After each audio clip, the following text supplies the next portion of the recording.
That was really hard not to laugh out loud when that happened. I'm just like seriously like I know probably that.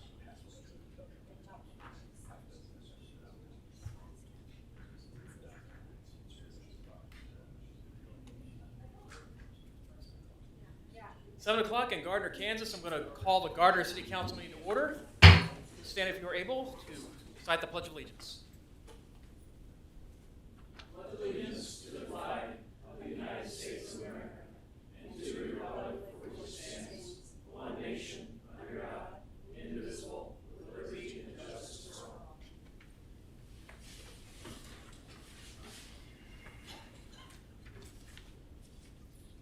First item on the agenda is presentations. We have a budget presentation for the 2021-2022 biennial budget. Matt Wolf, Finance Director, come on down. Good evening, Mayor, Council. Here's an overview of tonight's presentation. I want to go over the budget calendar, Senate Bill 13 compliance, reopen up the budget requests, and their impact on general fund balance, and then kind of finish off with mill rates.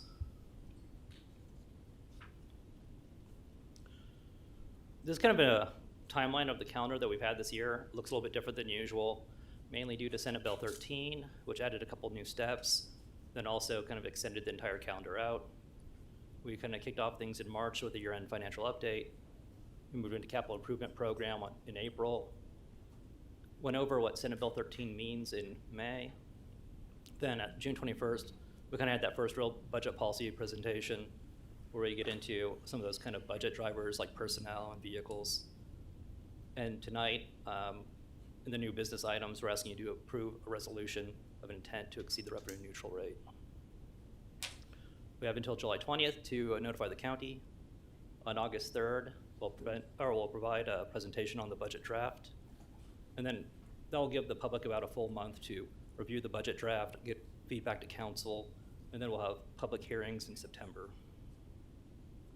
And then we need to certify the budget to the county clerk by October 1st.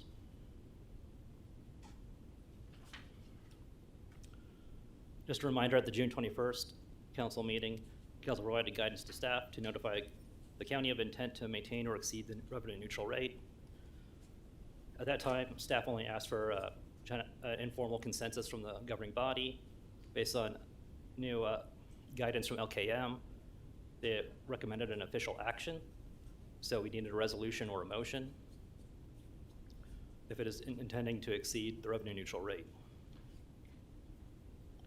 The resolution later on tonight includes basically a declaration of intent of the governing body, sets a public hearing with a date, time, and location, then also determines a proposed mill levy. The purpose of stating the mill levy now is so that the public can be informed of it before it is set and have a chance to come out to the public hearing in September.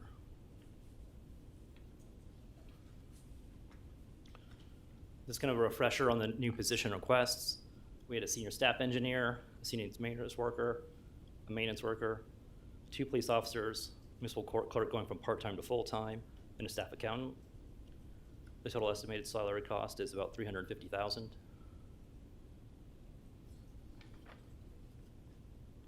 There are a couple of reclasses and promotions, moving a building inspector to a plans examiner, prosecutor to a lead prosecutor, and kind of a change where instead of outsourcing public defenders, we'd have part-time public defenders, which was actually a budget neutral change. And then, if you recall, in the 2022 conditional budget, we had established a merit pool of 3%.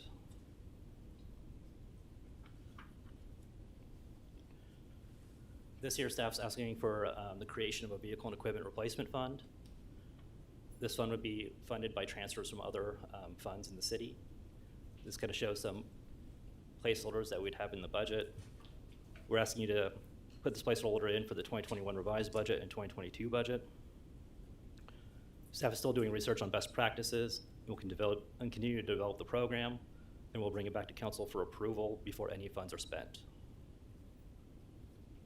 It does not include the electric utility or the police department.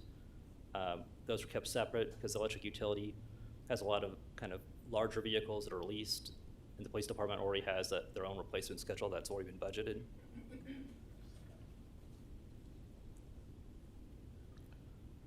In June, we received new valuation estimates from the county. It looks like it's about a 7% increase for the city based on valuation.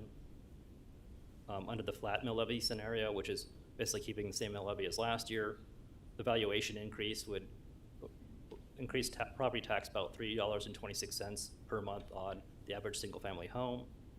Would generate an additional $342,000 for the city. And that would be spread across the general fund and the bond and interest fund.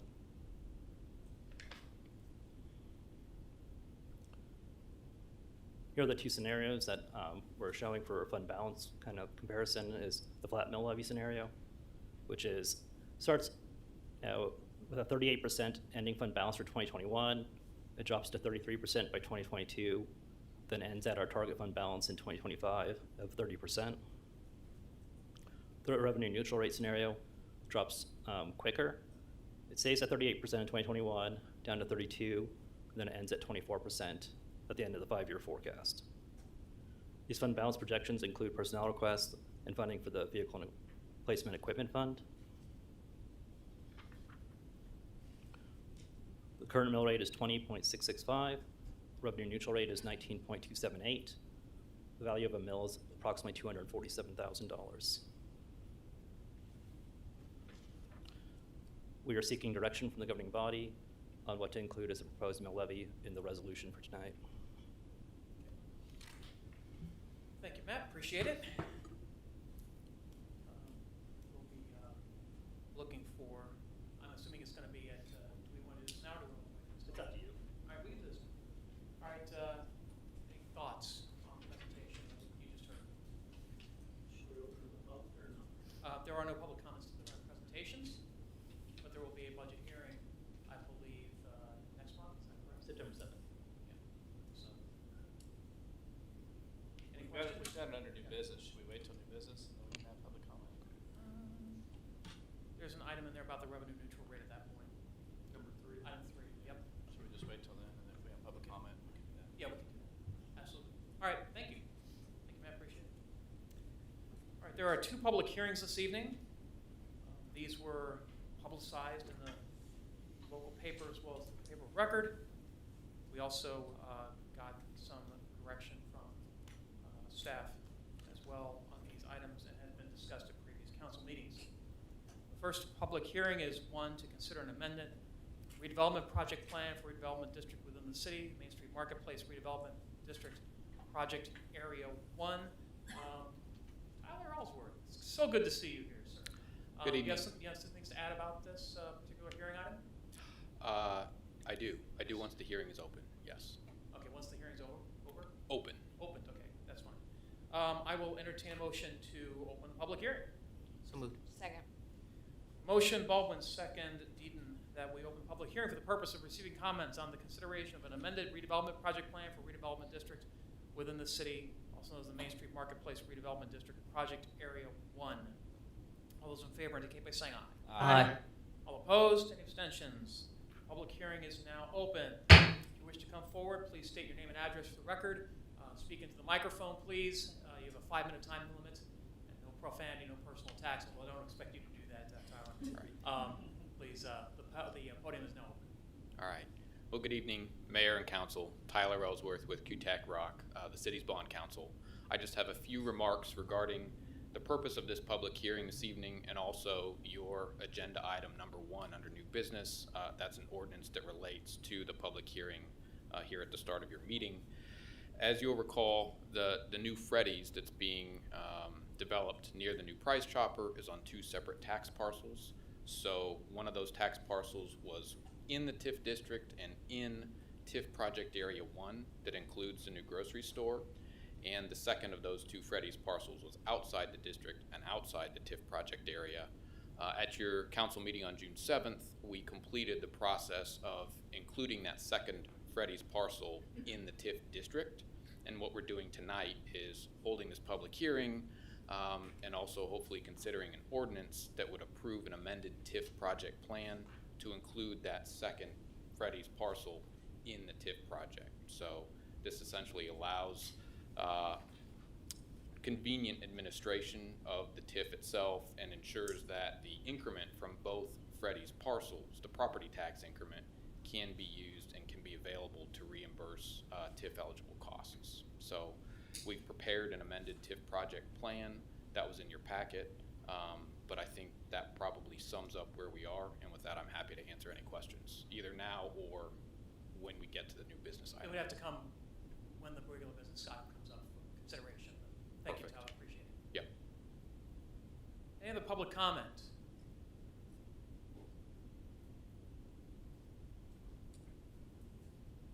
I'll entertain a motion to close the public hearing. So moved. Second.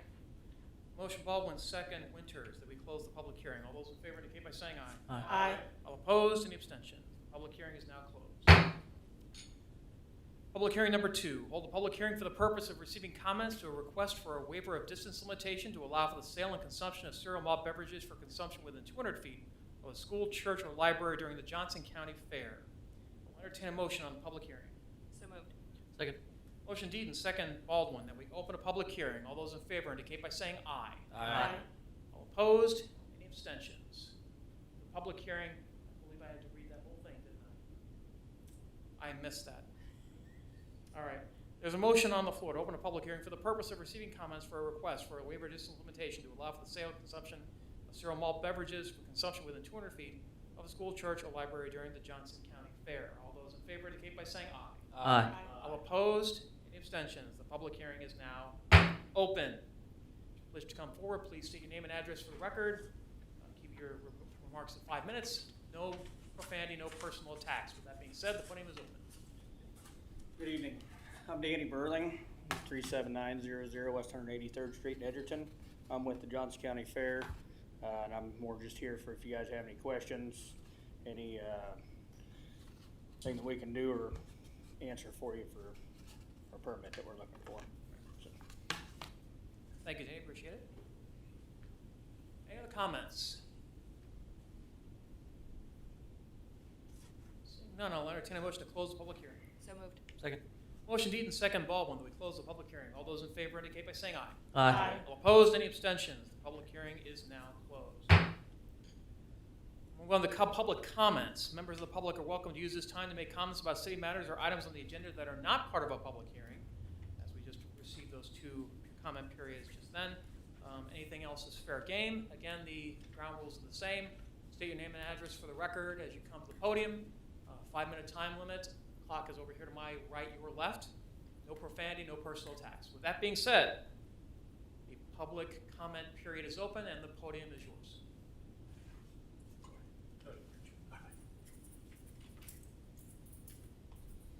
Good evening. Good evening, Mayor, council members. My name is Andy Bound, and I serve as the president of Johnson County Community College. And I'm coming tonight strictly to introduce myself and to give you an update on your community college. I started working at the college a little over a year ago, and due to pandemic and other reasons, it's prevented coming to meetings, but I thought this would be a good way for me to come and introduce myself to all of you. My goal today is simply to introduce myself and to provide a college update.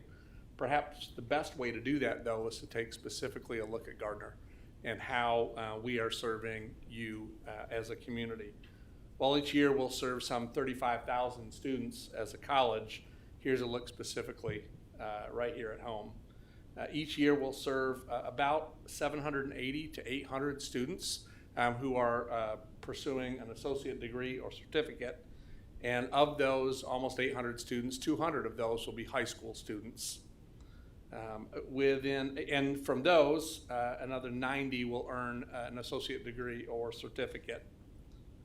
In addition to the credit, traditional work that you think of us doing, we also provide continuing education. And in that area, we'll serve another 200 students, and another 80 will earn some form of certification. This past year, because of the pandemic, we have delivered most of our courses in an online environment, with approximately 20% being face-to-face. And those classes are the ones that you'd expect, right? The trades, in welding, in healthcare, but in culinary. And then an area that many folks don't think about is we have a full arts program. And if you're going to be an artist at some point, you have to touch something, right? You've got to, if you work with pottery, well, at some point you got to get your hands dirty and get at a potter's wheel. As we move forward into this coming fall, we'll be more than 50% face-to-face. So we're stepping carefully and judiciously back into a face-to-face presence to serve those students who seek to be taking their courses face-to-face. In addition, though, we know that many students continue to seek courses in an online environment. So we'll be a little bit better than a 50-50 split. As of June 1st, we reopened the Nerman Museum of Contemporary Art as well as the Midwest Trust Center. So we are lined up for a full lineup of programming this fall. Summer camps are back in full swing, and employees are back on campus as of early June. Tuition continues to be $94 a credit hour, which compares to $112 if you live outside of Johnson County, but still are Kansan, making us the most affordable higher education option in the state of Kansas.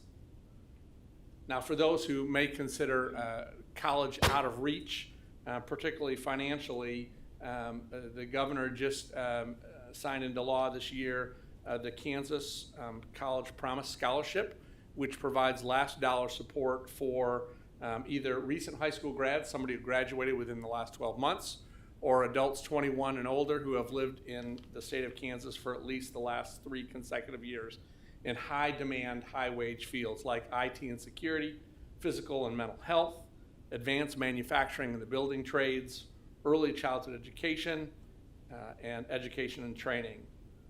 And so it's a great opportunity for folks, particularly those that may be above the federal Pell financial aid eligibility, but are in a household of 2 that earns less than $100,000 a year, or a household of 4 that earns less than $150,000. So there's a really nice gap that this program fits. While it's been certainly been a challenging year for all of us, we appreciate your support and are happy to serve Johnson County and beyond. And I thank you so much for your time this evening. Thank you. Thank you, President Baum. Appreciate it. Next time, if you want to come and address the group, please feel free to reach out to our staff, and we'll get you on the agenda. All right, super. Say if you have to use public comments. But thank you. Happy to do it. Thank you so much. Have a good evening.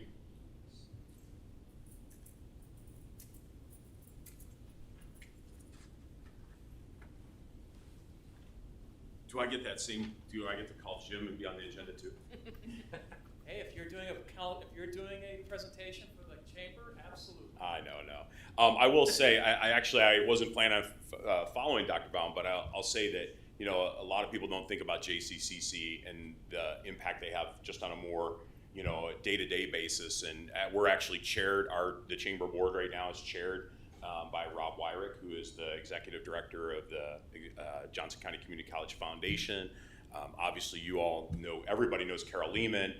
Her presence in the community, the classes that have been offered during COVID and everything else is just tremendous, and they're a great partner with our business community. So my name is Jason Camus. I'm president of the Chamber of Commerce, the Gardner Chamber of Commerce. Really, Randy had asked me some time ago, just said, hey, why don't you come and visit occasionally? So I figured public comment's a good time to come just for a couple minutes. I wanted to say that this Wednesday, there was actually going to be an air show meeting. It's kind of the wrap-up meeting, and from our end, what we were involved with was early on and maybe a little bit up, and just kind of the public information side of things. Obviously, Chief Belcher and the staff, did a tremendous job and all that. But I was curious to get any feedback from council from a public side or from a business side, if there is anything that you would like us to convey. We worked hard to try and get the air show. It's such a big deal. It's $1 million operation, and to get them to buy locally, spend money locally, and I was happy to say that they were able to purchase liquor for I think all their VIPs from like Moonlight Liquor. They were able to buy pallets of water from Price Chopper locally, so we were able to connect them with some local vendors, which is obviously good for our community. A lot of nonprofits were able to go out there and do booths and raise money, so we'll continue to advocate for that on behalf of the business community. But if you have feedback, please let me know before Wednesday. Like I said, more on the business. I'm not going to talk about public safety or anything like that. I'll leave that to the experts. Fair Parade is coming up in a couple weekends. I know many of you are already registered. If any of you would like to, we'd encourage you to register for the Fair Parade. We will have our chamber annual dinner at the end of August. A little non-traditional for us to go at the end of August. Normally we'd be in the spring, but obviously we didn't know coming out of COVID what that would look like. You will get an invitation. I'll send it through Jim, and hopefully we'll see you all there at the Warren Place. I think if you haven't been there yet, it'll be a great opportunity to see that and kind of reconnect with the business community. And last but not least, I just want to say business in general has been is really good. As we talk to businesses, they're doing well. Obviously, you see it in the paper all the time. The biggest challenge and struggle they face is hiring. And I don't know that we'll see that end anytime soon. I think regardless of where you are in a political spectrum, what we see and what we hear is there is a fundamental shift in work and how work happens, and that is going to be something that our business community is going to be dealing with. And so we'll continue to find ways to help them find new ways of operating and being more efficient and looking at new models and sharing that. But I did actually run into the golf course. I ran into Great Life Golf today. And he was saying the business is great, and then of course I wanted to say, hey, when are we going to open 18? And he's like, that's the same question I've been asking too, and so you should probably bring that up to council. I was like, well, it just happens that I'm going to be speaking to council tonight. So I would encourage you, if you get a chance, and I think you'll be reaching out to Jason probably, go out and take a look at it now when it looks great. I know we've had people out in the spring and the fall, and it's a little hard, but play today was busy, and play is really up, and we'd love to see that investment, and they're willing to commit to it, so that's great. But any questions or anything I can do, anything I can answer going on in the community right now? I think we'll go on ahead and leave it at that. I'm sure that there'll be some discussions. If there's some comments, I'm going to hang around. So yeah, it's just that with the public comment period, we'll leave it to the folks that are. That's perfect. Thank you. Thank you, Jason.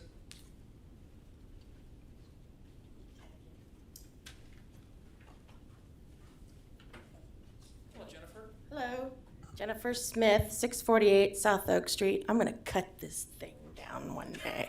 I just wanna say thank you to the utilities department and the marketing, public,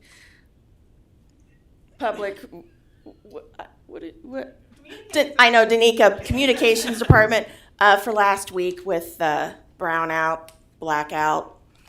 So keeping everybody informed the best they could on what was going on and the quick actions that we took, that they took to get everything taken care of, and to kind of put a snap on all of everyone saying that someone ran into a pole and it was a squirrel and everything, just kind of being straightforward in what happened. So just want to say thank you. Thank you, Jennifer.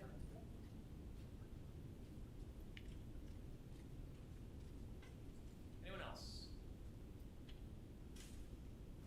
Then we'll move on to the consent agenda. Is there any member of the council who wishes to remove an item from the consent agenda?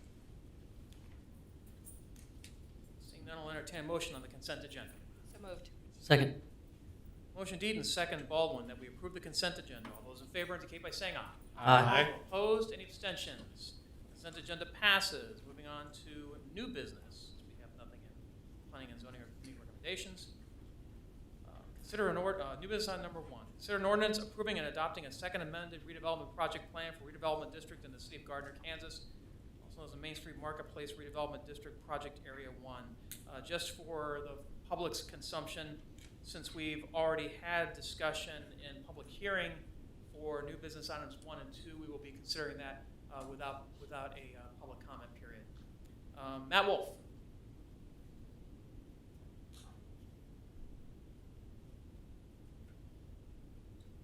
Good evening. Good evening, Mayor. As Tyler Ellsworth mentioned during the public hearing earlier, the purpose of the amendment is to expand the Main Street Marketplace TIF Project Plan Area 1. So the boundaries include the entirety of the Ferry's property. It is staff's recommendation that you approve the ordinance. Great, thanks, Matt. Any questions for Matt or Tyler on this item? I think we've discussed it. This will be our third meeting now, so I think that people are pretty well versed in this. Seeing none, I'll entertain a motion on ordinance number 2711. So moved. Second.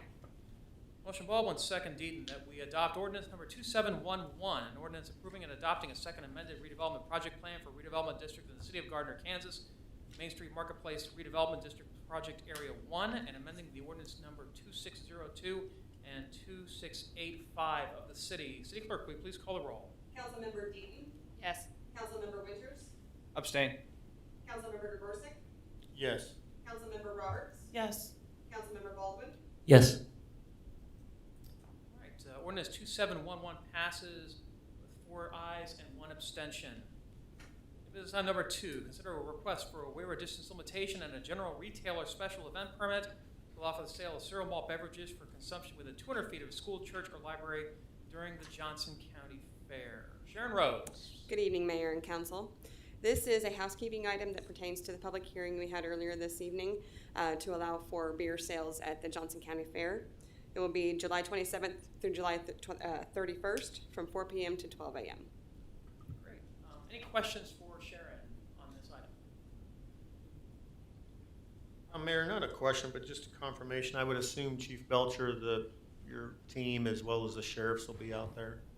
That is correct. Thank you, sir. Okay. Any other questions? Entertain a motion on this item, new business item number 2. Second.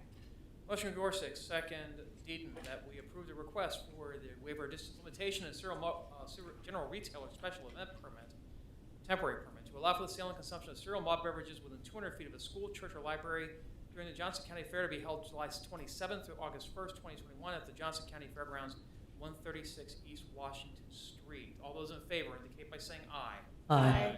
All opposed? Any abstentions? New business item number 2 passes. New business item number 3.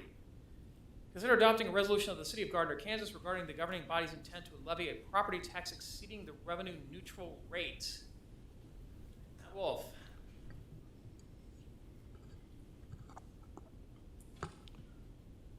The League of Kansas Municipalities provided guidance that recommends the governing body intends to exceed if it intends to exceed the revenue neutral rate, it should take an official action. It could be a resolution or a motion. The proposed resolution declares the City Council's intent to exceed the revenue neutral rate of 19.278 mils with a proposed mill rate that needs to be determined by the governing body. Staff has recommended the current mill rate of 20.665 and sets a public hearing regarding its intention to exceed the revenue neutral rate for September 7th, 2021 at 7 o'clock Central Standard Time to be held at City Hall, and directs the city clerk to provide the resolution to the Johnson County Clerk as notice of the city's proposed intent to exceed the revenue neutral rate. It is staff's recommendation to adopt the resolution. Okay. Thanks, Matt. Any public comment on new business item number 3?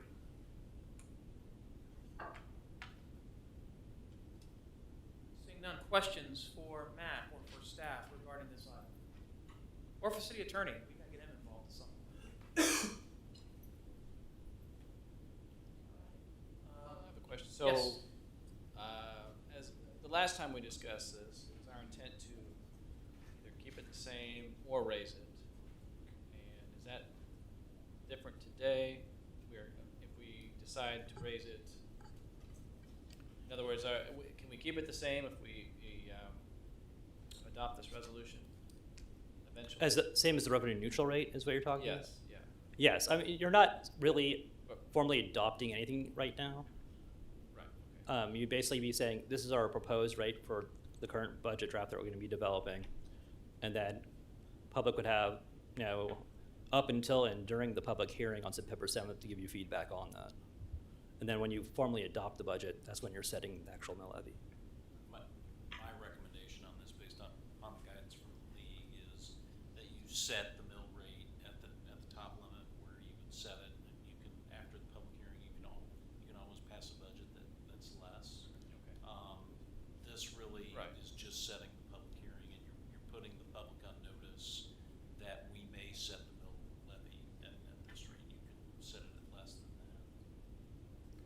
we can go all the way back to the revenue neutral rate though, if we decide to.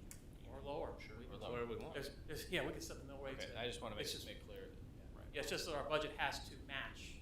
We have to have enough revenues to be able to cover our budgeted expenses. Sure. So, any questions, Councilman? Oh, I've got several of them. Thank you, Mayor. So each homeowner would see an increase of $3.26 per month per, what, $150,000 house? What was that? $300,000 house? The average house was considered about 245,000. 245. So 247 is the cost of 1 mil. Correct. Okay. So if we raised it by, what is it, 1.38%, or excuse me, 1.38 mils, that would generate about $342,000. That's correct. Okay. And our current spends, without that increase, we would exceed? Or our current projected spends, we would exceed without said mill increase? But we're not increasing the mill. That's the question. We're not increasing the mill. The mill would stay flat. It's currently the same amount. The mill number isn't increasing, but the cost of the mill has, Yes, the cost of the mill has because of property. on the R&R side. Yes. Okay.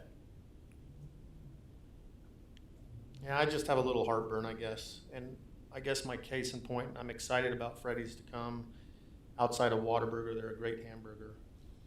But we give that development, and rightfully so, redevelopment dollars, but we're not seeing that for the citizens Correct me if I'm from wrong. from a mill We perspective. we haven't given Freddy's a single cent of money. We're foregoing revenue increases that we're talking about the TIF, correct? Yes. So we're foregoing a portion of revenue increases. Potato, potato. Not potato. We're not lowering our revenues from that development. What we're doing is that we are taking a marginal hit, but we're not giving any money to Freddy's. Okay, I'll stay with my potato, potato. One caveat to that. Basically, if you go down to the revenue neutral rate, there is no exception for abatements or Correct. TIFs or anything like that. So going forward, you would basically be redirecting existing revenues to those developments away from the general fund, basically. As it's currently written now, but I understand there's going to be some work on the part of the league to potentially make some modifications. I know they're lobbying against it. You know, who can guess? We don't know. Who We don't can know guess what's what the happening this weekend. legislature's gonna do? Exactly. Yeah, I'm not putting my money on them. If you cannot capture new revenue sources from new development, that's a big, big problem for cities like ours. Agreed. That's the whole reason why we're trying to bring commercial to this town. Absolutely. Yeah, I was also happy to hear the response to Councilman Winter's question that this is only setting this up for more discussion, not necessarily. Of course. Okay.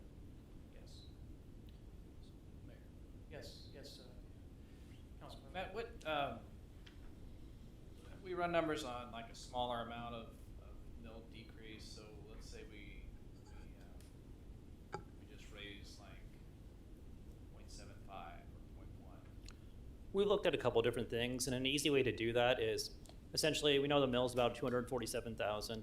So if you say you wanted to, reduce it by half a mil, you just take half of that basically. But for the numbers as we Yes. progress out, what does that do? It drops us.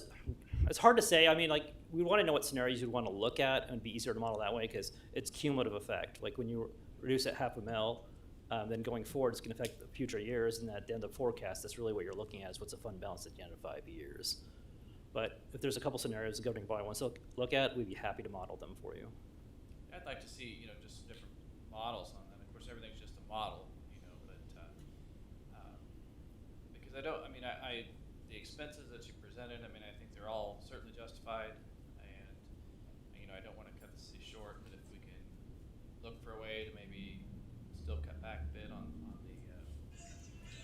our rate there and still come out and still keep the city solvent in the end, maybe we can look at some of that. Because you can't predict the future, but I mean, I do see more development coming in. I do see more, sales tax revenue coming in.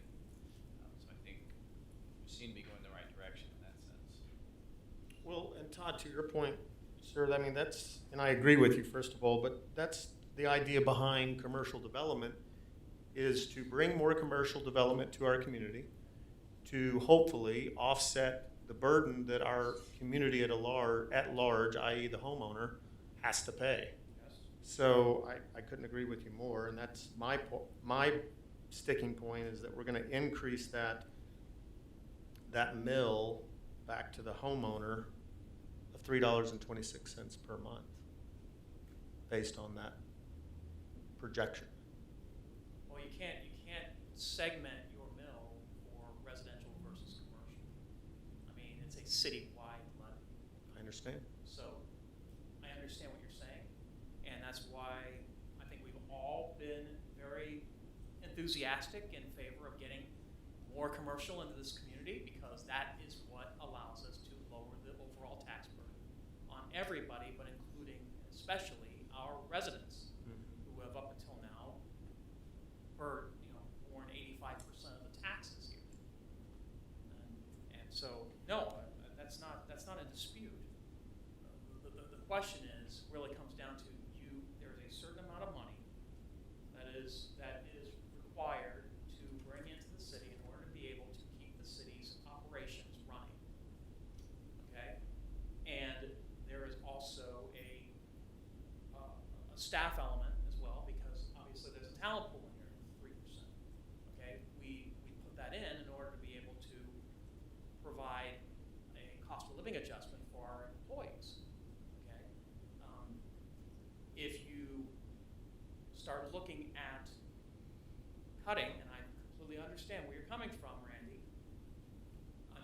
understand that's also going to impact some of the requests. And No, absolutely. From a revenue perspective, you have pros Yes. and cons if you look at it from a P&L perspective. Unfortunately, this is a municipality for which is not a profit loss. Correct. Okay. It's a solvent or insolvent, to be honest. And we run on pretty thin margins here. I think we've already talked about last several years of budget.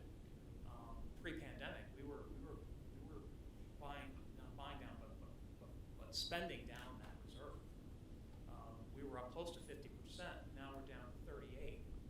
And I think there was some discussion about 12 months ago in these very chambers about the fact that there would be a concern about our budget numbers if our revenues fell short of estimates.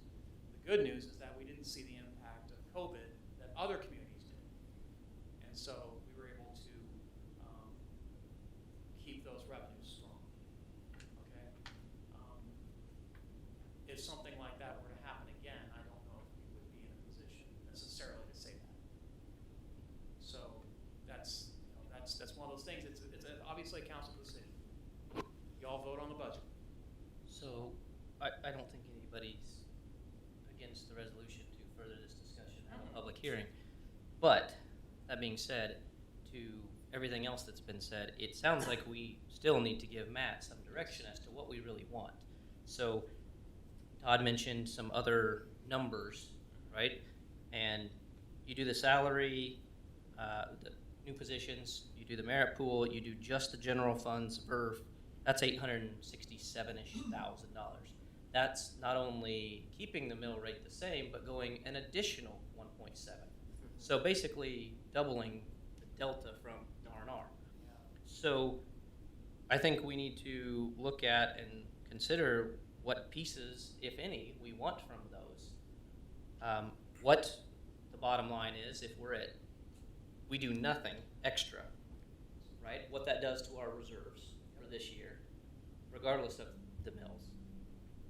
And then we can put all of it on the table and decide what we want to do with it between ourselves and public input.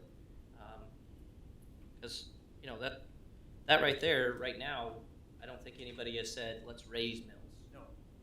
which you can't do everything that's on that paper if we do, unless we do. Unless you So do, we would have correct. to figure this out. That's And I think correct. that's where we're going, we just haven't discussed it yet. I don't think there's an appetite of anybody on this body here to increase the mills above 20 point. Okay, I just wanted clarification on that statement about increasing the mills. You're talking about above the revenue neutral rate, not above, Correct. okay. I think to your point, Mark, and that was something else that I had written down, is that I think we'd look at it in those three segments. Raise it above revenue neutral, keep it as is, and then what is the appetite of the body to decrease it by, let's just say 1.5, or, you know, the 240, so what is that, $360,000? When you say decrease from the current mill rate or from R&R? From R&R, thank you for that So clarification. we're actually cutting revenues into the city. Yeah, that's what I'm saying, I think Like that's real the best way revenues. to model it, is you would have a high, a medium, and a low. All right, so he. Just what- food for thought. I think everything should be on the table. What Yeah. Matt has presented to us is what you would consider the high and the medium. The high being leaving the mill levy the way it is Mhm. at the 20.6. Then looking at the 19.3 as the medium, which is revenue neutral, Mhm. which means no additional revenues coming in, Correct. okay? And then you want to have, what's the threshold for the low? I would allow the body to put in for the low, I'm just making suggestions, sir. We talk That's about, with the understanding that we would drop below 20% fund balance in 5 years. Correct. I will ask Finance Director Wolf to provide some guidance on fund balances and what the market and our rating agencies say is a good figure to have for a fund balance. Generally, they want us to be closer to 30%. In the past, we had a range of about 20 to 30%, and we had an informal target of 25% for years. They often commented on our general fund balance, particularly when you have a operating deficit to go along with it. They had concerns. That's why we recommended to move closer to 30% as a new target fund balance, especially going forward with, you know, an increasing debt load that we have that's only going to increase, and we have also a sewer, you know, plant or sewer infrastructure coming. One thing to consider, back to an earlier kind of question from councils, one was if we lowered it like, you know, half a mil or a mil, what would that do to fund balance? We can model out the specific scenarios, but also one way to look at it is we know if your revenue neutral rate, you end at 24% at the end of 5 years, and if you go with the flat mill levy, you're at 30% at the end of 5 years. So if you're looking in between those numbers, it's going to be between 24 and 30%. Then you can, you know, if you start taking out some of those budget requests, that you can also adjust the fund balance that way as well. Okay, let's model it with high and medium, and then take a look at what the requests are and forget about the low. I would think That's that fair. would be a more prudent from a financial perspective and the rating agency's perspective. I think that would be the better. Well, I think it's prudent to discuss nonetheless, Yes. despite the outcome. I think the low would be too dangerous for our fund That's balance, in my opinion. Yeah, I want to make sure we keep enough. I know one of the things we didn't see yet is pay increases, and I know keeping good employees, we might have to look at that. We did just for the lifeguards. I know we didn't choose anything, but if we need to immediately do some changes like that to make sure that we are adequately staffed, I want to be able to have enough to look at that.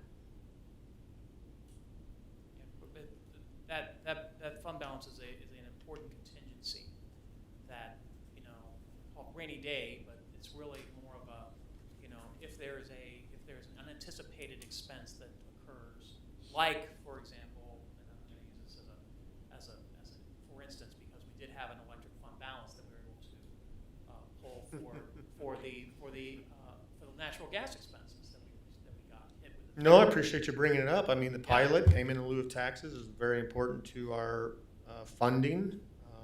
Again, we're a municipality, so we're not talking about profit loss, but it's very important nonetheless. I know agree. Mark loves to discuss this topic, but that's for another day. I think we better stick with this one for. Yes. Yeah, we'll stay germane to the agenda item, sir. Appreciate that. Thank you. All right. So for tonight, We then, are do we need to, providing, I think we've provided some guidance too. but for our resolution? The resolution is basically to inform the public that we are going to be potentially keeping the mill levy at greater than a revenue neutral rate. Right. That does not mean that we will. Right. It says we may.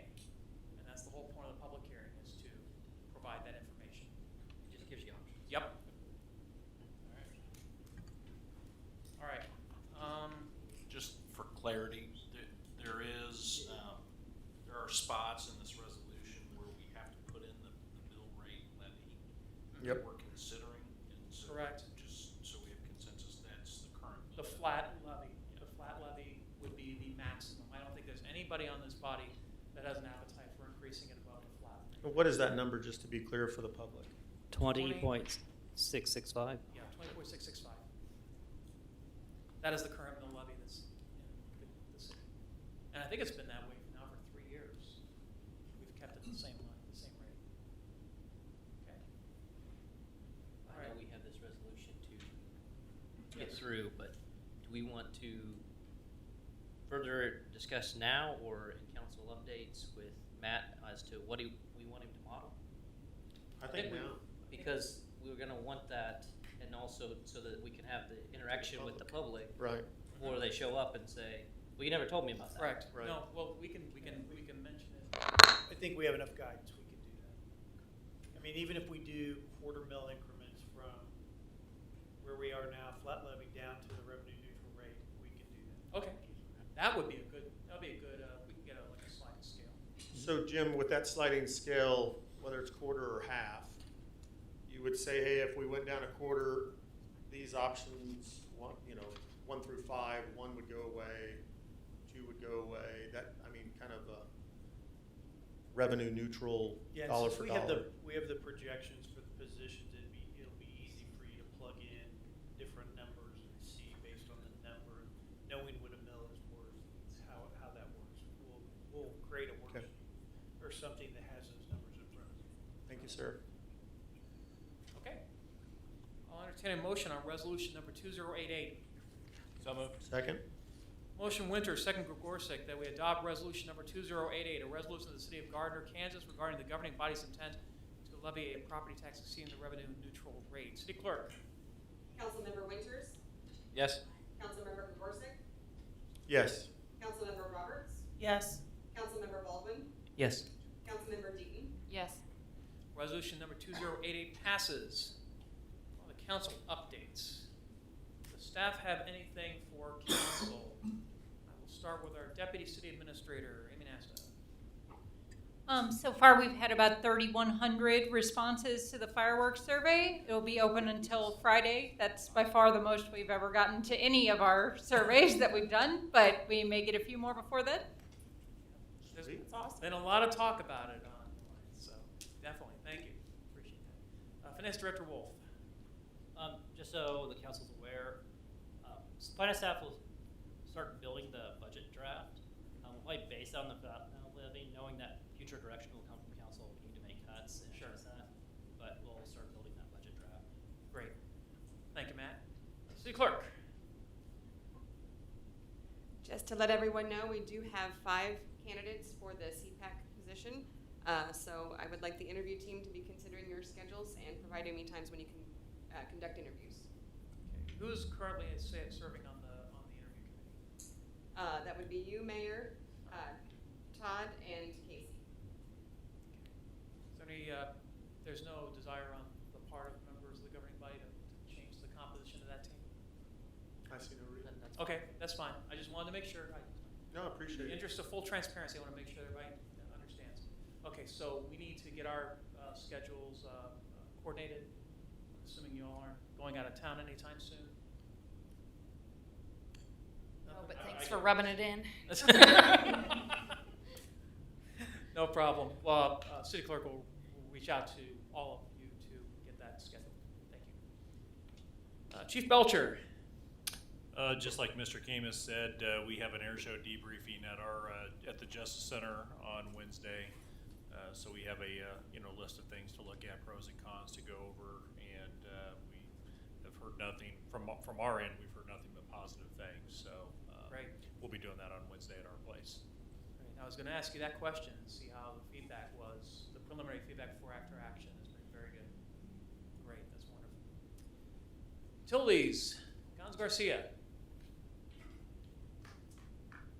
Regarding the utility improvements at the Greta development, Water One is installing the water main along Clare Road. So that hopefully that should be done by the end of the month. That's great to hear.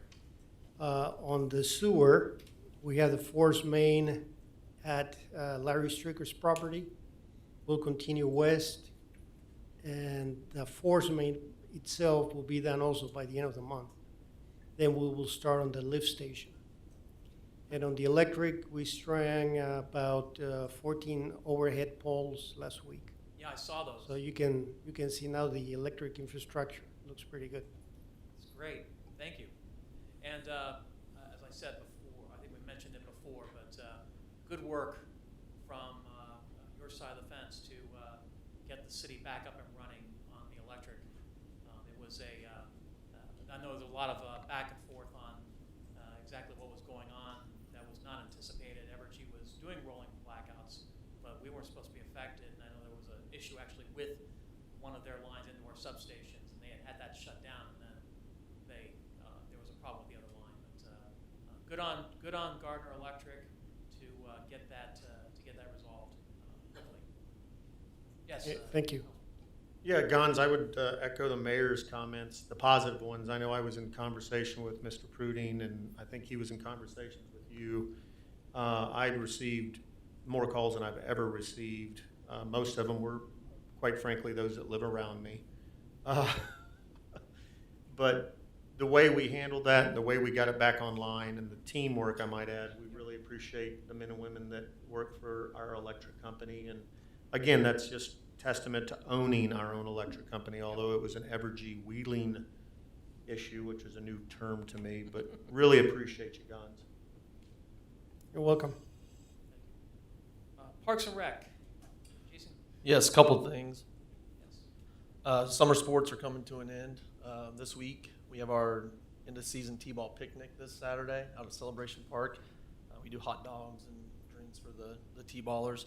We'll still have tournaments going through end of October, but we're just gearing up for flag football and fall soccer this fall.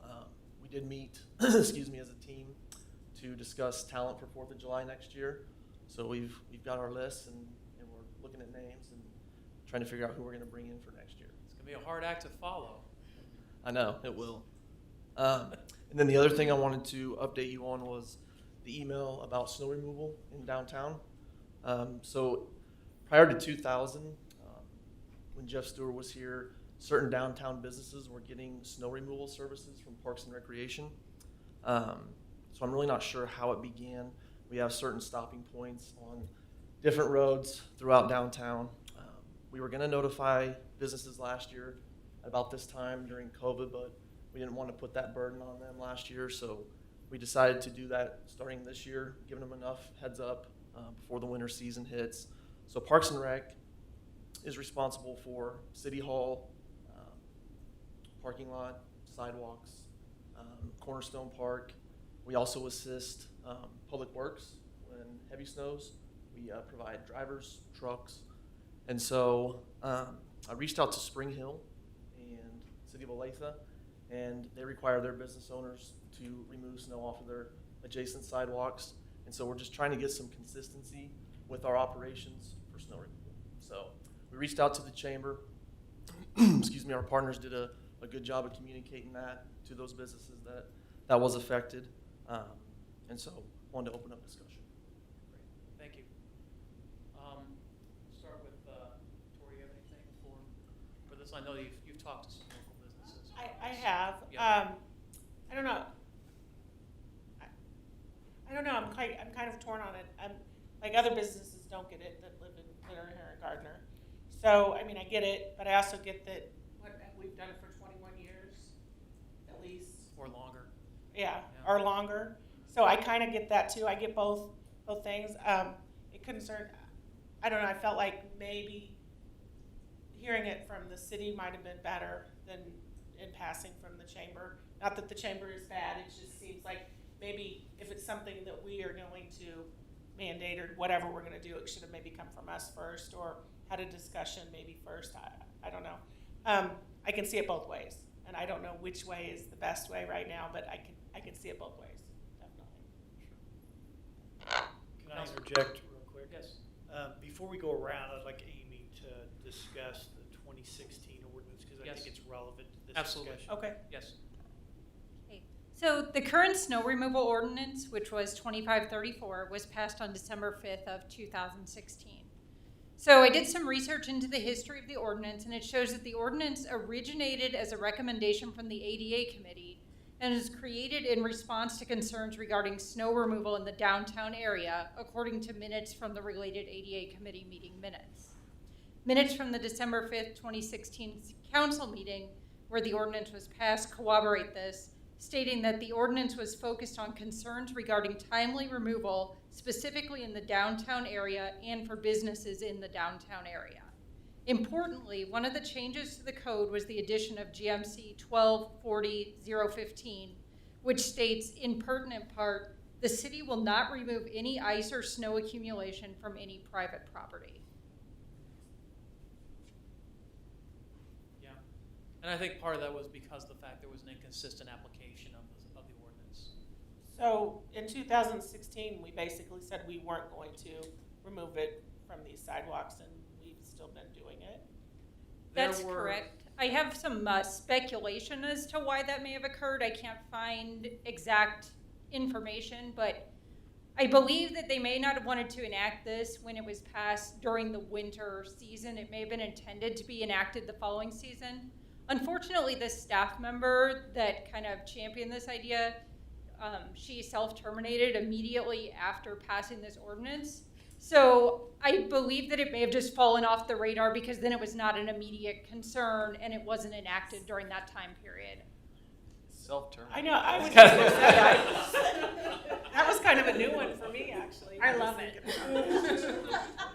I know, it just sounds That sounds like a fireworks thing. And for the record, in 2016, I was just a recreation supervisor. Yes, yes, I understand.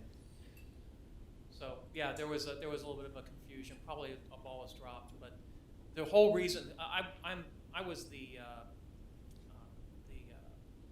ex officio member of the ADA committee at the time, and I believe Jennifer was on the committee when this was discussed.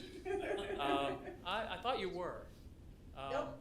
But I wanted to be, but the concern that was brought up, and it was actually brought up by activists, wheelchair activists that are in the community. It was about inconsistent application of the ordinance. There were folks that were not doing their sidewalks, and a lot of it was because the fact they thought the city was doing the sidewalks. And so we wanted to make sure that it was consistent application of this ordinance across everybody, so that nobody was unclear as to exactly how that was going to happen. Okay, and obviously because of the fact that we had a self-termination, it probably caused a problem with enforcement. And so now we're giving people plenty of opportunity, plenty of time to let them know that this is coming in the winter. Okay. Yes, Council President. Oh, I don't know what I mean, Mayor was doing. I thought he was going to say something, but yeah, please. No, Council. Todd, you can go and I'll go after you. Go ahead. Well, so I see all the black and white stuff, and I get that. I 100% get it. From a just practical standpoint, though, I mean, and I know it's still 3 months away, but we've been doing this now for basically 21 years. You know, some of these businesses are very small businesses that their budget is small, and my thought was I would almost rather us maybe do it one more year to give them a full year and a half, a full budget cycle to plan accordingly.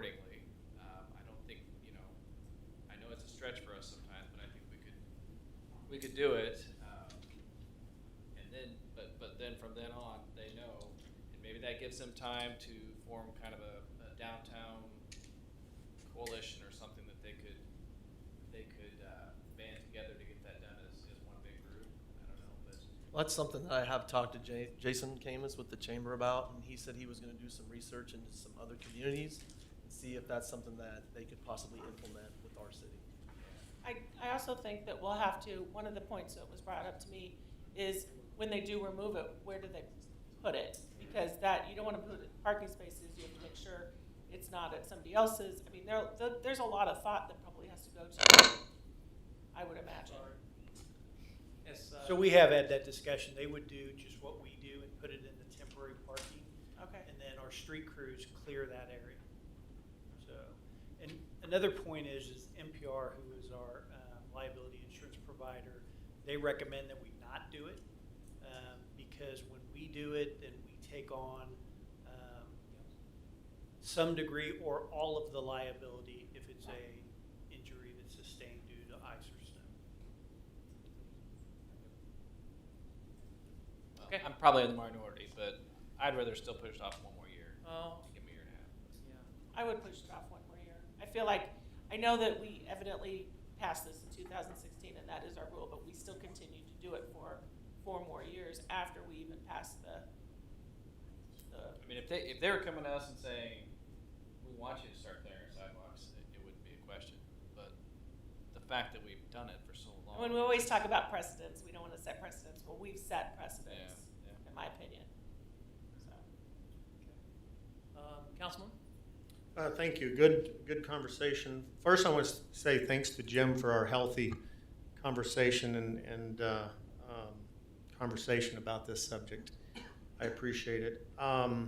For me, I guess I'm trying to put myself in their shoes coming out of COVID with not a lot of sales or different sales that didn't amount to the same amount as a quote-unquote normal year. So I would have to side with Todd and Tori on this based on precedent. But I think the next step would be to understand what it really cost us. I don't know that we can truly say, hey, you know, Randy, when you go past this mark, you're on the downtown snow removal, you know, job number or whatever, and it takes Randy 6 hours. Again, this is going to be dependent on how much snow and the frequencies. I get all those elements. And the reason why I bring up cost is because perhaps if Jason does his magic, we can then offer that to those business owners as a paid service versus a continued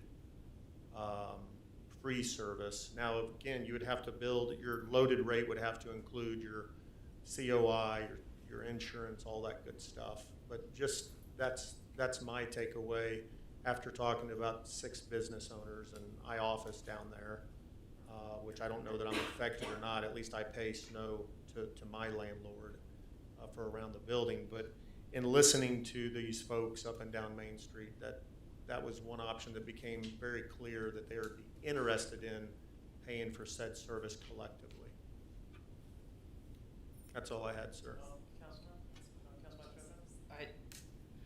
After talking with some people and looking at it both sides, I really think, yes, we have the precedent, but it's a bad precedent in the sense that we said stop, or we were going to stop, and then we didn't do it.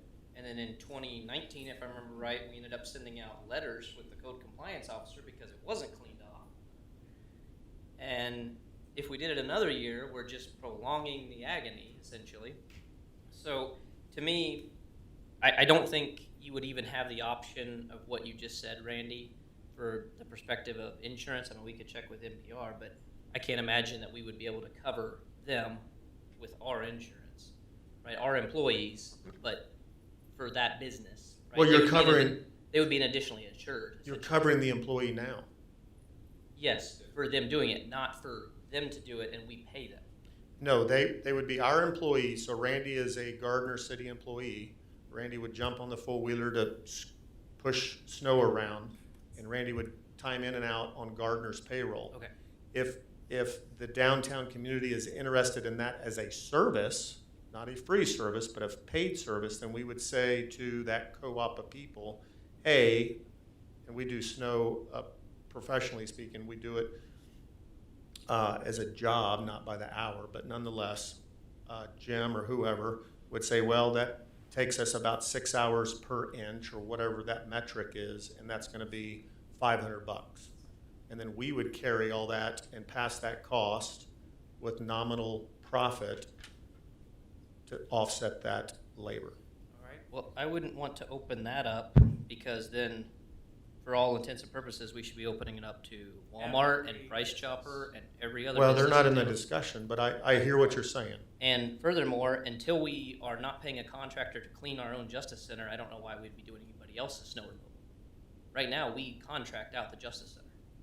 Oh, the Justice Center, I'm sorry. Yeah, I was so I don't thinking know City Hall. why we would want to not take our employees and send them over there and eliminate that expense and have them clean our own Justice Center off for our own officers before worrying about a private business. Now, I understand the precedent, and that may sound harsh, but I think the priority would be for the police station before a private business. So I'm 100% in favor of the chamber or the businesses together getting a single contract and negotiating a good rate and so forth, but I don't think the city should really have anything to do with it. So, Mark, I didn't know that we were subcontracting our snow removal at the Justice Center. Interesting. It's because of manpower more than anything else. It's obvious. I mean, and so when you have a good snowfall, we definitely are struggling to get all of the streets done as well as the city properties. And obviously the streets come first. And when the streets are snow covered and packing down, and the fact that we have Parks and Rec individuals coming out and supplementing public works, that tells you a lot about where our priorities are. It's a complex situation. It's not something that you can just say, okay, we're just going to continue the way things are. With our road network increasing and our public works staff not increasing, that causes problems. We can only spread our people so thin. And so that's the other piece of this. Yeah, so unpopular opinion time. We don't do it for our citizens. We don't do it for most of the businesses, just some. So if I were that business that was right at that cutoff that hasn't gotten my snow removed for free, I'd be like, when does everybody else have to pay their fair share? And, you know, it is July. We've got some time. They've got some time to think about it. I work for small businesses. I do understand that aspect of budgeting, and sometimes the budget might just be go to Home Depot and get a shovel. I mean, maybe you can't pay for somebody this year until we think about it longer, but to Mark's point, it's a bad precedent. We're taking on the liability. The longer we do it, the more we open ourselves up for issues. It was stated in 2016 that we weren't going to do it. Unfortunately, we continued, but I just think it's a bad precedent to set, and you know, we've still got half a year or two until the snowfall, hopefully, for them to be able to figure it out. But it's just on a fairness aspect, we require our citizens to do it, you know, and we require most businesses to do it. So I think that it should go back to the 2016 ordinance. Okay. Sounds like we have a split opinion. The consensus is that we keep it the way it is, at least for this year. Is there a? What Randy want? I'll just keep it. Yeah, I mean, is Randy, because his business is affected, is he casting his consensus vote? I'll abstain, by the way, but my opinion was no less said. I understand that. I appreciate that. Didn't want to know that Randy. Well, actually, you mentioned you office downtown. And you didn't know that you don't know what the situation is with the sidewalk in front of your place because. Well, I pay for that service as a part of my lease. Yeah. So you would assume. He's not affected. Okay. So. But I'm going to abstain anyway. Okay, But nonetheless, all right. I wanted to speak on behalf of the 6 folks that I spoke to or spoke to me. Sure. And So. and personal feeling on this. The reason why we came out of ADA committee on this was that we need to have a consistent application of the ordinance. So if we are going to shovel the sidewalks for downtown businesses, we have to shovel the sidewalks for all businesses. If we don't shovel the sidewalks for some businesses, then we shouldn't shovel the sidewalks for all the other businesses. That's a matter of fairness. Well, you're the tiebreaker. And so I would say that I would be willing, obviously work with the chamber, work with the downtown businesses, come up with a novel approach, think outside the box, come up with some options for getting that snow removal done. But it also helps to absolve us from the liability, and that's a big issue when it comes to snow and ice. So you support my idea of putting pen to paper and having the city perform it, No. Mayor? Okay. No, I'm talking about working with the chamber to come up with some options that the chamber or businesses downtown could utilize, using their own Yeah, funds. just pick up the phone and call a snow vendor. Well, yeah, and have them or survey multiple it. snow vendors. But I There's think ways to do this. In bulk, you could probably get better. Yeah, that's what I'm saying. Correct. You would go with a co-op. So you have, 10 miles of sidewalk versus 2 miles of sidewalk. It'd make it worth their while. Well, possibly. I mean, other businesses could utilize it. Can I? Yes, just Jason, a you can couple come on up things? to the podium. Just a Absolutely. couple things on it. So first, to go way back, I do want to say from Jason and Danika's standpoint, the reason we send that email really has nothing to do with not that they don't want to, but we maintain a database of everything, and we will not turn over to be respectful of the businesses who give us those emails. Absolutely. I won't turn those over to them, much like they would turn over spam laws and so forth. And so I think I sent it to 27 businesses probably. I think we had emails for about 20, right around that number. A few obviously bounce back, however many open. And that, but that's why we've done this in the past with a few other things where we'll notify a chunk of businesses in the community. The only challenge, and I do want to make sure everyone understands, and we don't mind obviously, but I would, in a great world, every business would be a member of the chamber. But in the reality is, maybe in our community, 50%, 40%, we have a pretty good penetration rate, but not every business downtown is a member of the chamber. So whether or not we go together, so I don't want anybody to come with this idea that everybody will buy in. It's a little different. I'm sure Jim's probably more familiar with in Kansas City, Missouri, with the community improvement district model where they're all paying in, whether it's a tax or a fee. Different states have different ways, different cities, and then they get services accordingly. I don't think that's what anybody here is proposing, but I'm just saying that whether or not that is feasible. The things that I did hear back from businesses were some logistics, and I sent that. I know I sent over to Jason and Danica okay, well, where are they putting the snow, and how's that going to happen? There is also issues, I believe, over by the Farm Bureau Financial Services building with that lot, and snow gets pushed from public onto private at times, and so that's an issue trying to figure that out. And I'm sure it's not intentional. I just think it's the way the space lays out. I did reach out to a couple other communities just to try and get a sense. What do? Some actually have a really quick turnaround because they want the city to be able to move it off quickly. I'm not necessarily suggesting we have a 4-hour turnaround or anything like that, but that way they can clear things a lot quicker because the city's pulling it out of there. We were just more concerned from a parking standpoint. If they're all pushing it into the parking, I assume it's getting cleaned within a day, but if it doesn't, then that further hurts businesses, which ultimately hurts the community and tax revenues and everything else. So that's kind of what we've heard from the businesses.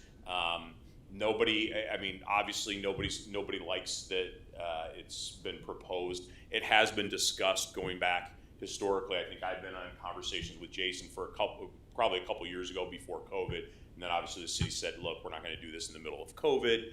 And even back to probably 2016 and 17, I had heard about it. And then it just kind of disappeared. And then you didn't hear anything about it. So I just wanted to share from what we've heard from businesses in that. And we'll help the business owners try and find something. I mean, several of you look like, you're ready to get out there and shovel. Maybe we can set up a contract with some of you, but to come down and shovel, and we'll just hope for no snow this year.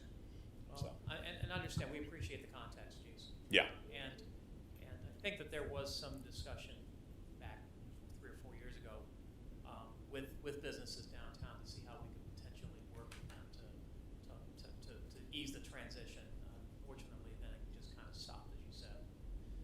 something that we probably should have stayed on top of. I'll take. Well, and the one thing I will add, in this week, Wednesday night, the EDAC meeting, which is talking about Destination Downtown, and what I'll encourage council to think about and consider moving forward is, if we're going to make an emphasis and a priority on our downtown, we do need to think about these things, whether it's thinking about them further out, and obviously in this case, it was talked about in 2016, but what do we look like for in terms of we're adding businesses downtown that are walkable businesses. We've had one or two, that draw foot traffic, but when you add some of the others, we're going to have more foot traffic in our downtown. So what does that look like from a maintenance standpoint? We say that and this was one of the business owners' arguments. We say that the sidewalks are their responsibility, to take care of it, but where's the responsibility on the city's part to fix some of those sidewalks that are crumbling and I think that's a very valid argument.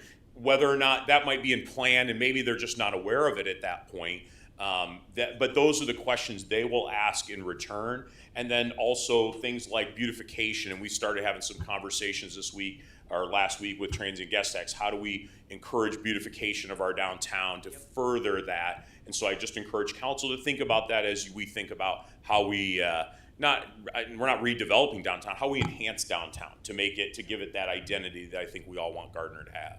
And just to clarify on the ordinance side of things with regard to sidewalks, unless they're public sidewalks in front of City Hall, those sidewalks are also the responsibility to be maintained by the businesses. Now, that being said, there is a fund that's available for infrastructure improvements for local businesses, and that's something that we're going to be publicizing a lot more because there are funds available. Last 2 years we haven't used those funds have sat. Yep. And so we need to get those. No, they have not sat. I think we have 2020, 2019. Are you talking about the small Yeah. business fund? Yeah, small businesses. It's been You used know, twice. O'Reilly's used it once. O'Reilly's used it? Okay. Yeah. All right, so there are, and we are also talking about potentially increasing that. Exactly. Yeah, do we know that balance? Well, the program itself doesn't have the Oh, balance, that's but fine. it carries over the Echo Dev Fund. Right. The tax. I'd say it was over 100,000 last time I checked. And that's supported by transient guest tax. Yes, it is. And so to the mayor's point, we just need to I think now is a good time to strike and get the word back out to those downtown entrepreneurs. Yeah, do a partial match or something like that, so we can. That's what we're talking Yeah. about. We would Turn your receipts in and Yep. draw it down. And I had a good meeting with Dave today, and one of the things I think we could also work towards between the city and the chamber is kind of that communication piece back to the business owners, like, hey, here are some of the resources, because that is, we talked about it at Transient Guest Tax, maybe 2 or 3 businesses have taken advantage of that fund, but I'm guessing a lot of ours don't know. Don't know that, even if it came through council and all of that, if they didn't see it 3-4 years ago when you guys enacted it, they probably just don't remember that it even exists. And honestly, if they don't have anything to do right then, they're not going to think about it until 5 years later, and then they're like, whoa. So those are, when we hear those, we need to be able to go back to them and say, hey, here's the fund that you can apply for some money to, or here's a facade program, some of those different types of things to help them enhance our community. Yeah, now's the point to strike. They can't apply to that fund for snow removal, right? No, we're I talking don't about think that would sidewalks. qualify. It's permanent I know. infrastructure. Sidewalks free of I know, snow I was just removal. Actually, there is some discussion about potentially broadening that slightly to include things like beautification, eaves, and cosmetic improvements, because those aren't included in the current requirements. You have to have, it has to be permanent infrastructure, which would include sidewalks, utilities, and parking lots and things like that. But we would love to be able to increase that that scope to include things like consistent look and facades and things like that. Anything else? No, thank you. I appreciate it. Yep, Thanks thank for the context, Jason. Appreciate it. So I guess getting back to the ordinance, we've all spoke. I'm going to abstain, although there's not a vote on the floor.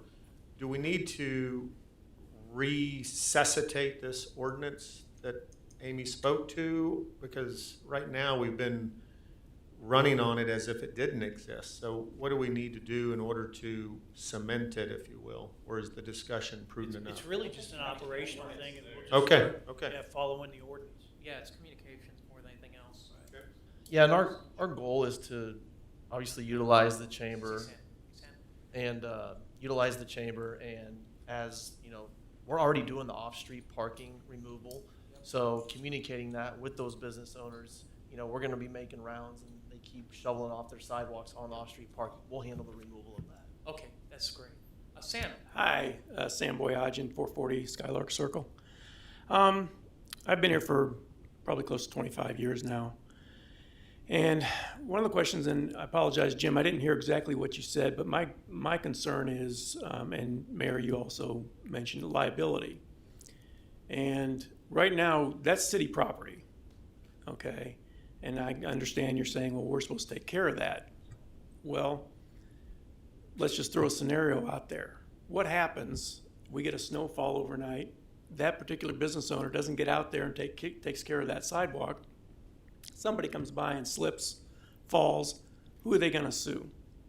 They gonna sue the property owner that is adjacent to the city property, or are they gonna come after the city? I think this is and maybe I've been spoiled or whatever, but for 20 some odd years, the city has taken care of this property, this sidewalk. And my idea is that you can't, how do I put this? No, that's all right. You want the business owner to take care of that property out in front of them. Now, and I'm sure there's an example maybe, I can't think of one, but where a private citizen, in this case a business owner, is forced to take care of city property with no control over it. Now, maybe that's, you might say snow in front of their house, for example. I would challenge any of you to look after a snowfall, how many sidewalks are actually shoveled in front of a house. They'll shovel their driveways, they'll shovel their walk going out to the driveway or whatever. So I guess the next question that begs that is,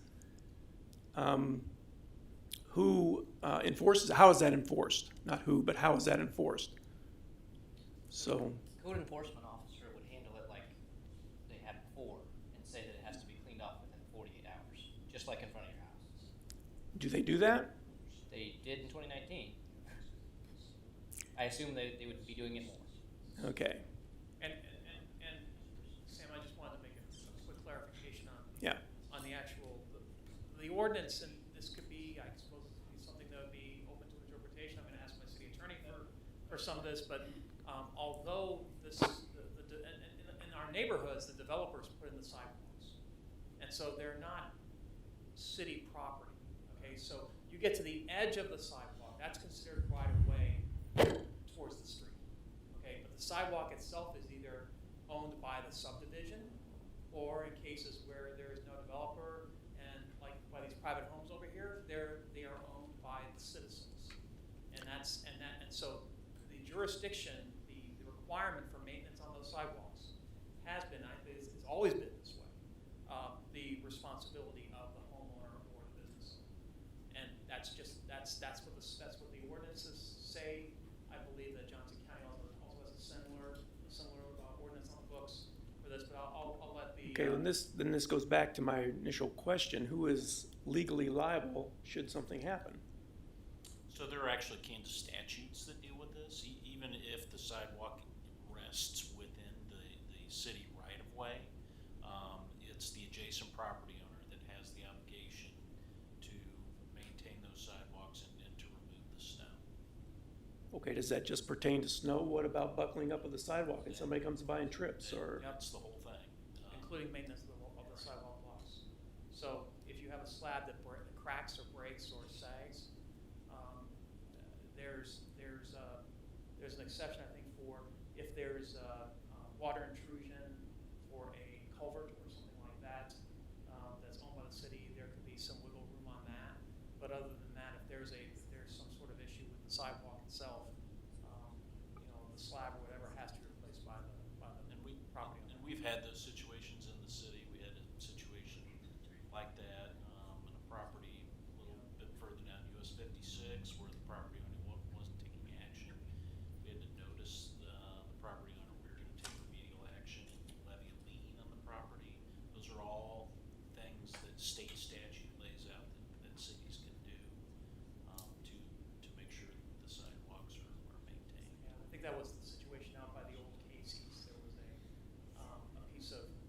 sidewalk that was completely degraded, and we had to take action to get that resolved. So from a legal standpoint, what we're talking about is if there's snow and somebody slips and falls and busts their head open, it's the property owner's fault. That's what liability. That's what the legal interpretation is. If it's a buckling up of the sidewalk, then it's a city. Nope, still the property owner. Still the property. Always the property owner. If ultimately the sidewalk needs to be replaced, that's the responsibility of the property owner. Sidewalks are an interesting. Even downtown here. Even downtown. Well, that's jacked up. It's like that everywhere. It's It kind of a might bum be, deal. but it's jacked up. It's Even in city your own, Kansas. well, even in your own yard, right? I can't say I don't want a sidewalk. You know, rules Right. say it has Okay. to go there, but then I Okay, have to maintain it that's clear. to the city's satisfaction. That's clear. But then, so then theoretically, I could go and do anything I want to, on the sidewalk or to the sidewalk, as long as it's. Within city guidelines. You're in It's the- an interesting right beast away. there. Yeah, there's still a matter of proper level of repair. I think that's what the Correct. ordinance You would still be required to meet things like ADA regulations. You would have to get a right-of-way permit to do work within the right-of-way, so that would be subject to city approval, those kinds of elements. Just to kind of clarify, it's not always just the sidewalk. I know we get into this with the grass strips between sidewalks and curbs. Yep. That also falls under that same kind of law with the state statutes. That's why property owners are required to mow that area between sidewalks and curbs, even though it's in public right-of-way. So those are all general standards that fall under those common And we had laws. a lot of folks, residences along Center Street going south when they put in that new sidewalk. They put in that, there was that grass area there that was created. They weren't real happy about having to mow that because they said it was dangerous. I mean, that's just the way. Right of way is a little different. It's not like outright ownership. So the city has an interest in constructing streets and allowing infrastructure related to utilities and things like that. But the property owner, the adjacent property owner, still retains a residual property interest in that property. If the city were ultimately to vacate that property, it would revert back to the adjacent property owner, 100% of it. So just because it's right of way doesn't mean that the adjacent property owner has no property interest in that property. And the impetus for changing this after all these years was budgetary, or? It had more to do around inconsistent application of the ordinance. So you had, as I believe Casey, you said that 90% of businesses in town are responsible for their sidewalks. The 10% that are downtown are not, and that was a concern. And it was a concern actually that was brought up by disability advocates who felt that there was a question as to whether or not a downtown business needed to clear their sidewalk. And this was basically cleaning up the ordinance to let people know that, hey, the downtown businesses are not exempt from that they would need to also be responsible for their sidewalks. As I said, 90% of the businesses in town are responsible for their sidewalks. Okay, I just wanted those questions cleared up. Appreciate it. All right, no, thank you, Sam. Thanks. Thank you.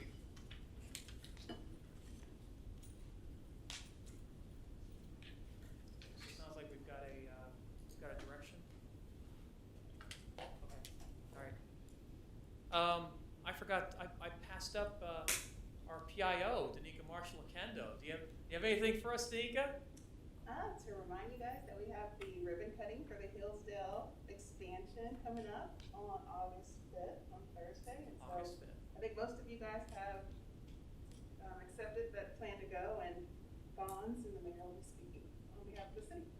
All right, great. Thanks, Danica. Mhm. I'm so happy to see you here. It's been so long. Dave Knopick, Economic Development. Couple quick items. We do have an EDAC meeting on Wednesday, as been mentioned already. We will be focused on discussion around the Destination Downtown Plan. The consultant who is involved in leading that effort will be there to do a presentation to the committee.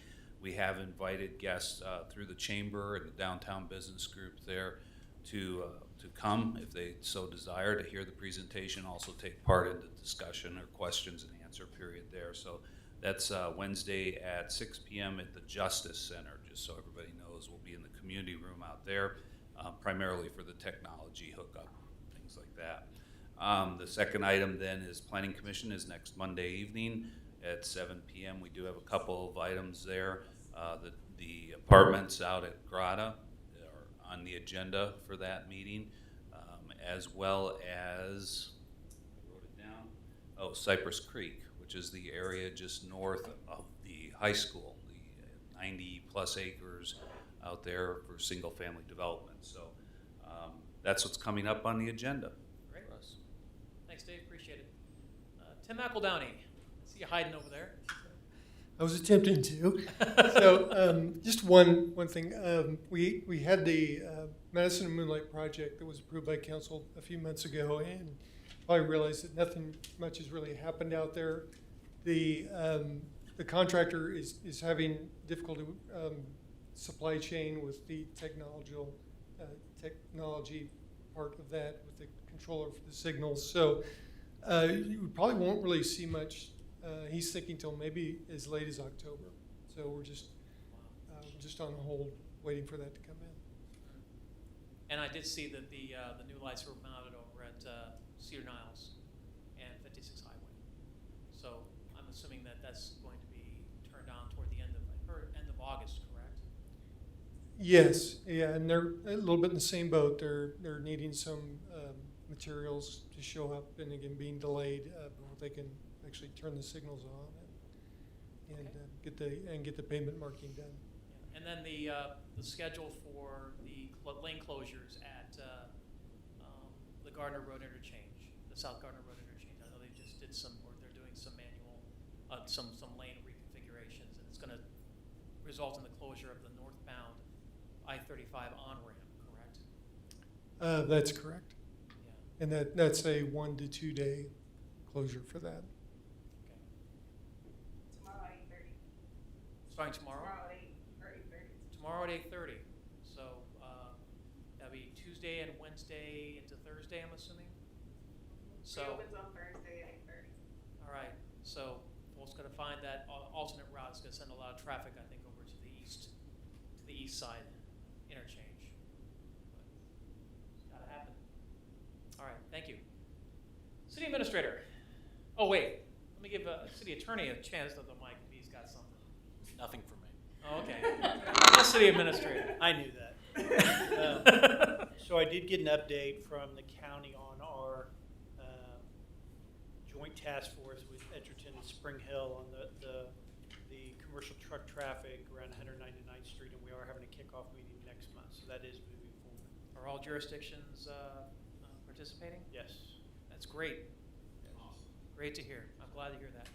That's it. Okay, thanks. All right, does council have anything for staff? I will start with, I'm going to start with Council President, Todd Winters. Yeah, nothing, thank you. Okay. Man, you make it easy. Councilman Gregorczyk. Thank you, Mayor. So I appreciate the conversation about downtown snow removal, good dialogue. Back to Gons on the electric issue. Will there be a post-mortem on that? It was a 40-year, once in a 40-year type of deal, according to the email, but are we going to do a post-mortem to understand what we can do, if anything, to stay away from that happening?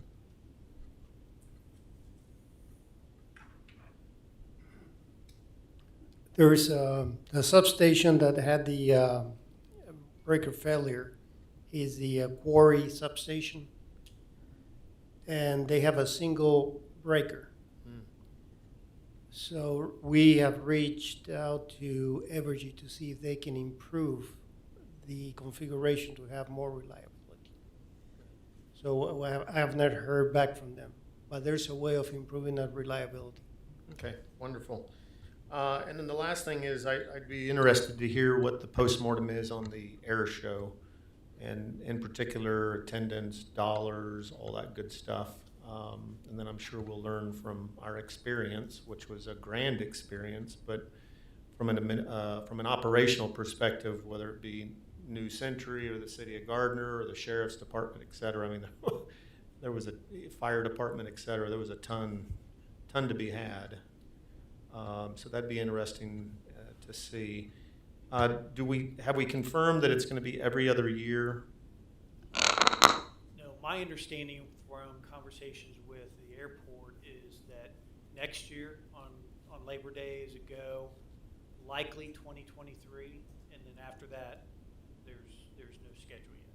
I know there are other airports and facilities in this region that are interested, so I'm not sure how far they typically plan out, but I think we're in good shape for 2022 and very possibly 2023. But it won't be both the Blue Angels and the Thunderbirds? No, will be- that's once in a they lifetime will thing. rotate. Well, I know that part. I'm just asking. Yeah, they'll Okay, rotate. rotate, because they don't want to recruit within about 300 miles of each other anyway, so. Okay, that's all I had, Mayor. All right, thank you. Councilwoman Roberts. I have nothing, but thank you for asking. I do every week. Councilwoman Deaton. No, just thanks, Gons, getting your stuff back up so quickly. And Danica, I know through no fault of the city, I didn't get any of the communications. I think it was a cell phone issue. But I remember back to my Gardner U days and how quickly we get back on, so I wasn't worried at all until I got my phone figured out and got all my messages and saw that stuff. But I really appreciate how quick you guys worked on that. Council Vice President. Thank you, Gons. All right. Well, as I mentioned, good work on the utilities side. Also, good work on the communications side. I know that Danica was on text with me, making sure I got the Textcaster texts during this whole situation. In case that she wasn't getting that. Nope. And you know I've been having issues with my texting lately, so I appreciate the touchback on that. And I know that we've got a lot of things going on in the city. If you go anywhere in the community, just kind of bear with us on the construction on the south side of town. It's something that needs to happen. They need to shore up that interchange, especially if they're going to be waiting for another 2 years to get that interchange bridge deck fixed. So, with that being said, I will entertain a motion to adjourn. So moved. Second. Motion Deaton, second Baldwin, that we adjourn. All those in favor indicate by saying aye. Aye. All opposed, any abstentions? We are adjourned.